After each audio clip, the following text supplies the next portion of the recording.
A city agrees to spend $1 billion of public money on a football stadium. You assume it's a good deal. Jobs, tourism, a new economic engine downtown. But the real answer is far stranger than that. Decades of research keep landing on the same uncomfortable conclusion. Publicly funded stadiums almost never pay for themselves. A stadium isn't really built to make the city money. It's built to make the owner money, using the city's credit card to do it. A modern NFL stadium can cost $1 to $5 billion. SoFi Stadium hit around $5 billion. Allegiant Stadium came close to $2 billion. These aren't football fields with bleachers anymore. They're entertainment complexes with retail districts, hotels, and enough luxury suites to fill a skyscraper. So who pays for it? Since the 1990s, most major stadium construction in the U.S. has been covered, at least partly, by public money, hotel taxes, sales taxes, bonds taxpayers service for decades. Owners argue it pays for itself through jobs and tourism. Compelling pitch. Here's the twist. The research says otherwise. Economist Roger Knoll has spent decades studying sports economics and found the promised benefits rarely materialize. Stadiums get used only 10 to 20 days a year for their primary sport.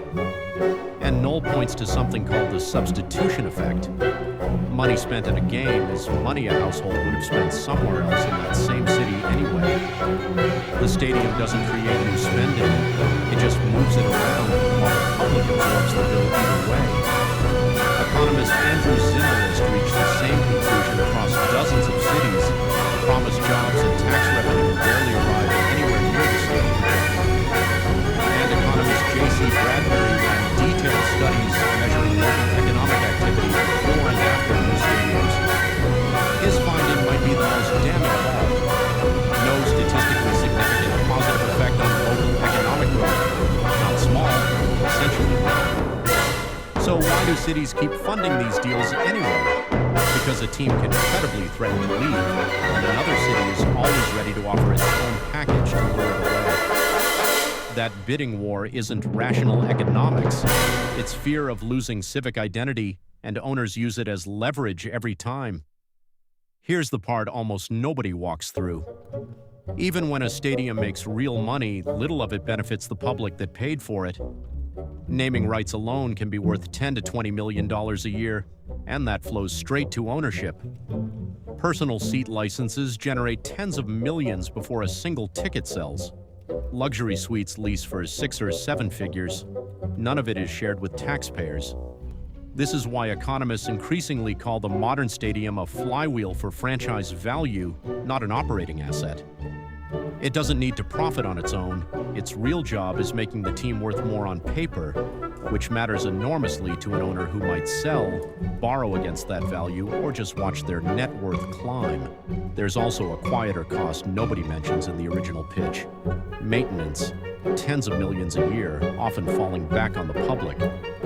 Some cities are still paying off stadium bonds for a team that already left for another state. So why do voters keep approving these deals despite decades of evidence?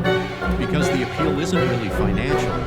It's civic pride, regional identity, Sundays that bring a city together in ways no spreadsheet captures, even when the spreadsheet tells a pretty clear story. Owners build the pitch around exactly the parts hardest to measure and easiest to feel. Put it together, and a football stadium isn't civic infrastructure. It's a very expensive, very public transfer.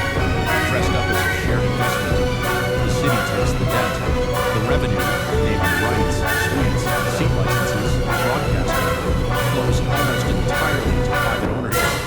So next time a city unveils a billion-dollar stadium and promises it'll pay for itself, remember what the research keeps finding instead.